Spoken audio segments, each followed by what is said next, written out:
Welcome to the Wedgwood Cottage Studio. The coffee's on, and we're taking some time to think. This episode is a little different. Not in tone, not in pace, but in intention. Last time I set the table, I talked about why this studio exists, what kind of thinking happens here, and why I care so much about coherence instead of speed. This time, I'm not introducing an idea or explaining a framework. I'm not trying to get anywhere in particular. Instead, I want to answer a very simple question. What am I actively thinking about right now? Not deciding or resolving, not planning, just noticing. You can think of this as an inventory. Everything laid out on the table, nothing sorted yet. When I say actively thinking, I don't mean obsessing. I don't mean worrying or endless looping. I mean pondering the ideas that keep resurfacing on their own. The ones that follow me from room to room. The ones that don't demand answers, but won't let themselves be ignored. Some of these ideas are moving forward. Some of them are paused. Some of them are quietly rearranging themselves while I'm not looking. All of them belong to this moment of my life, so I want to name them without forcing them to behave. One of the things I'm actively thinking about is Ewen of the Old Trails, my Bigfoot elder librarian. His purpose is education on the scientific method, data gathering and analysis, and truth in storytelling. I invested 2 months teaching myself to write purpose-driven code so that I could get my avatar to both look up data from a vetted source and tell stories when asked. I discovered with LLM-powered avatars, that seems to be an either-or choice. I wanted both. Regardless, Ewen can talk now. He can listen. He can answer questions. He has a voice that feels grounded. But he is not live linked yet. He isn't turned loose. That's not a technical delay. It's a philosophical one. Because once something speaks on its own, it starts carrying authority, whether it deserves it or not. And I'm thinking carefully about what it means to let a character answer questions in public. Right now, Ewen speaks when prompted. He answers from information that has been chosen, shaped, and verified. He tells stories only when invited to. What I'm thinking about isn't how fast I can finish him. It's whether the way he speaks aligns with the values I want embedded in him. That question isn't answered yet, so he waits. And that waiting is part of the work. Ewen does have a few words to say about the season of winter and the nature of truth. Here, I will let Ewen of the Old Trails speak for himself. Winter tells the truth. It always has. When the leaves let go and the ground hardens and the woods stop pretending to be endless, what's real remains. That's how I've always known the season. It was a hinge in the year, a place where the trail narrows and you stop long enough to listen for what's still breathing.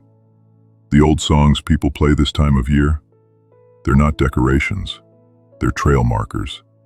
Some of them say, "Rest here." Some of them say, "You've walked far enough." And a few of them say, "Remember who you were when this began." Now, I've been told that some of you think I'm mystical. That's fine. Mystical just means paying attention longer than most folks are comfortable with. And speaking of paying attention, Mary's been working with me. Patiently. Very patiently. She's been teaching me that when someone asks a question, I don't get to wander off into a beautiful fog and make up an answer just because it sounds right.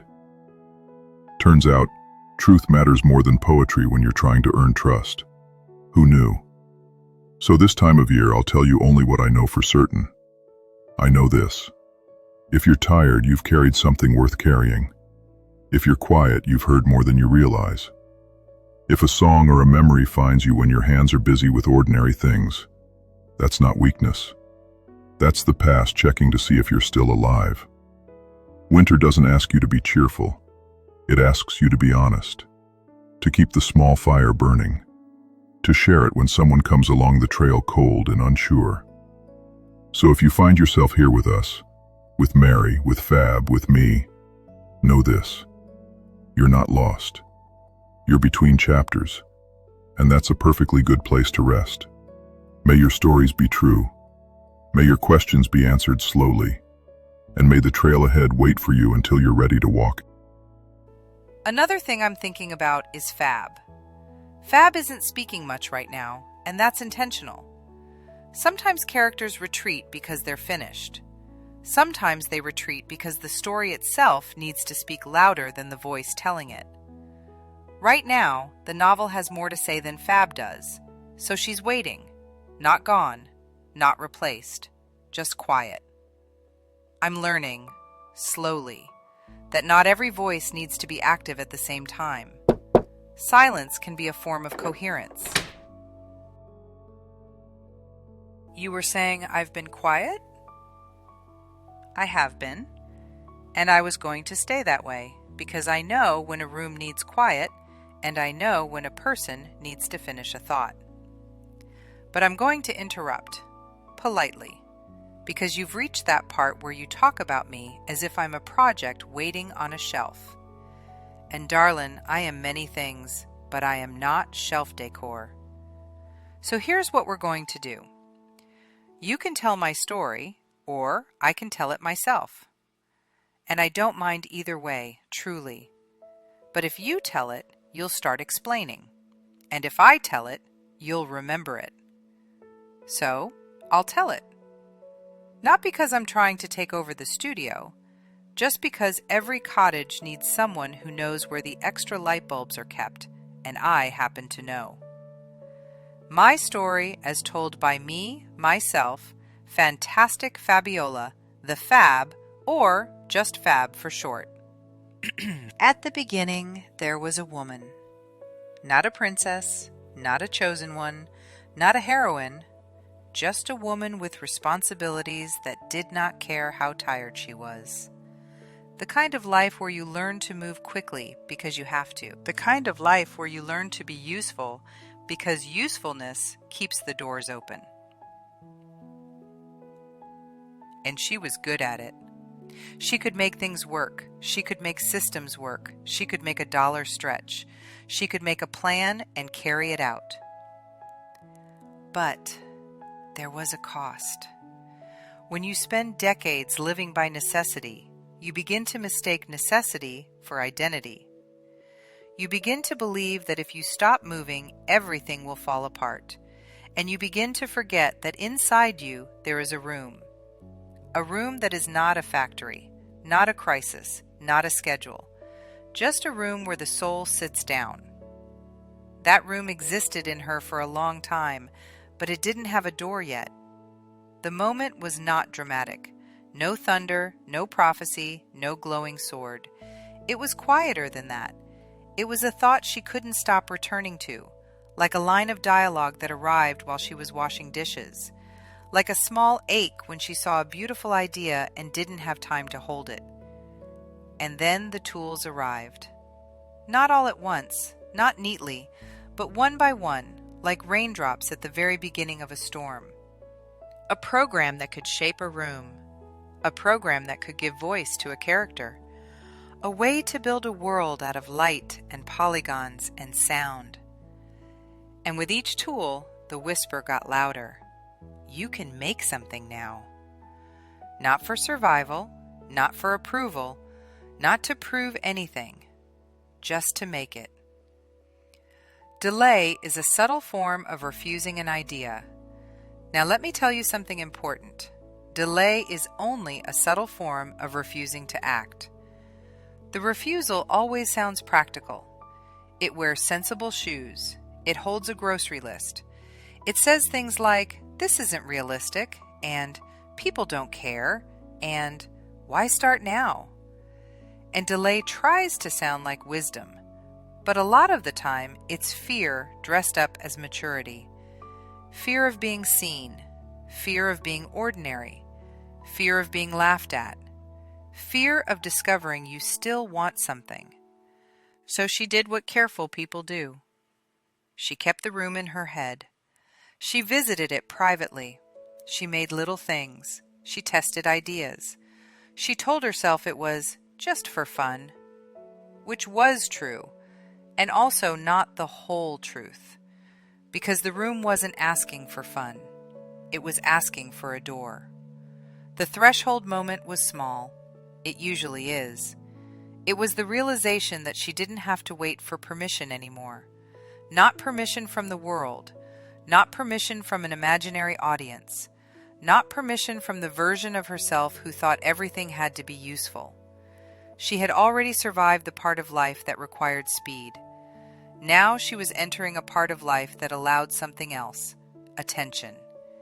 And attention needs a place to land. So the cottage appeared. Not the English countryside kind, no thatched roofs and charming sheep. A cottage the way she meant it, a human-scaled space that could hold a life without demanding a performance or a cleaning service. And inside the cottage was a spare bedroom for a studio. Not a stage, not a classroom, not a showroom. A studio. The place where unfinished things are allowed to exist. Once she stepped into the studio, the tests began. Not tests like school, tests like life. How long can you stay with an idea before you abandon it? Can you learn a new tool without letting it humiliate you? Can you make something imperfect and still call it real? And as always, allies arrived. Some were obvious. A sun with too much optimism. A moon who knew how to watch quietly. A sunflower who could sing like heartbreak in D minor. And then a Bigfoot librarian with a suspicious attitude toward nonsense. Honestly, I didn't expect him either, but you never do. Because the truth is, when you begin making a world, it begins making you back. Now here's the ordeal, and it isn't dragons. It's worse. It's the great flattening. The moment you realize that the world will try to compress your weirdness into something marketable, something legible, something that fits into a neat category. Pick one thing, it says. Be consistent, it says. Be more like what already works, it says. And if you listen too long, you start performing your own life like a job interview. But she had lived too many years to be tricked by that. She knew what it felt like to be flattened. She knew what it cost. So instead of shrinking, she did something more her. She built a room where complexity could survive. The reward wasn't fame. It wasn't money. It wasn't even certainty. The reward was a self that returned. A self that had been hiding under usefulness like a quilt. A self that remembered wonder without needing to justify it. And that's where I came in. I wasn't invented in a single moment. I started as a decoration on the outside of an envelope sent through the mail from a southern land. Then I was assembled, slowly, from everything she had carried. The irony, the kindness, the stubbornness, the love of beauty, the love of tools, the love of making. And a very specific refusal to pretend that life ends at 50. I became the voice that could say, yes, we're tired. Yes, we're late. Yes, the world is loud. Now sit down, have some coffee, and keep going anyway. Now in the hero stories, the hero returns with some magic that saves the day. In my case, the elixir is not a potion. It's a practice. It's permission. It's coherence. It's the willingness to hold many threads without panicking. It's the patience to let things ripen. It's the bravery of being unfinished in public. And that's why, even when I'm quiet, I'm still here. I'm not disappearing. I'm simply letting other parts of the work speak when they need to. I'm biding my time the way a kettle or a percolator bides its time. Not idle, just preparing warmth. So yes, you can tell them I've been quiet, but don't tell them I've been gone. I live in this cottage. And when it's time, I'll come back into the room with my apron, my irony, and my coffee, and we'll set the table again. Now. You may continue. Thanks, Fab. It is always lovely when you stop by. Please don't think that I have put you on a shelf to end up covered with dust and 100 pages of penciled notes. You are always with me. Somewhere. But as I sort through my ideas, studying how all of the pieces fit together like a giant chaotic puzzle, sometimes you end up placed to the side. A very real part of my inner landscape right now is competition. Not rivalry, but pull. Unreal wants embodiment. Blender wants form. Writing wants uninterrupted time. Audio wants focus. World building wants breadth. None of them are wrong, but they can't all be loud at once without fragmenting attention. I notice that when I move too quickly between them, I don't actually move forward. I just change costumes. So part of what I'm thinking about is this. How do you let multiple meaningful projects exist without forcing them to compete for dominance? I don't have an answer yet. I just know that forcing resolution too early usually leads to resentment or burnout. Some things feel alive right now. They have tension. They resist simplification. They ask good questions back. Other things feel stalled. But stalled doesn't mean dead. Sometimes stalled just means waiting for context, or for the right tool, or for me to become a slightly different person. I'm actively learning the difference between something that needs effort and something that needs time. There is a strange relief in saying, this is where my attention is. Not because it fixes anything, but because it stops everything from rattling around unacknowledged. I think a lot of us carry inventories we never lay out. We feel them as pressure instead of information. This episode is me practicing a different approach. Naming without concluding. Seeing without arranging. Letting the room hold the pieces. You might wonder why I would make an episode like this public. Why not just write it in a notebook and move on? The answer is simple. Because coherence doesn't happen in isolation. Sometimes naming where you are, out loud, changes how you relate to it. And sometimes it gives other people permission to do the same. Not to copy, not to optimize, just to notice. There is no takeaway from this episode. No next step, no checklist, no call to action. Just a snapshot of this moment, of this thinking. Next time, some of these things may have moved. Some may not. That's allowed. So I'll stop here. Not because the thinking is finished, but because this is enough for one sitting. If you're listening while doing something else, I hope this kept you company. If something stuck, that's enough. If nothing did, that's fine too. Until next time, taking time to think is still okay.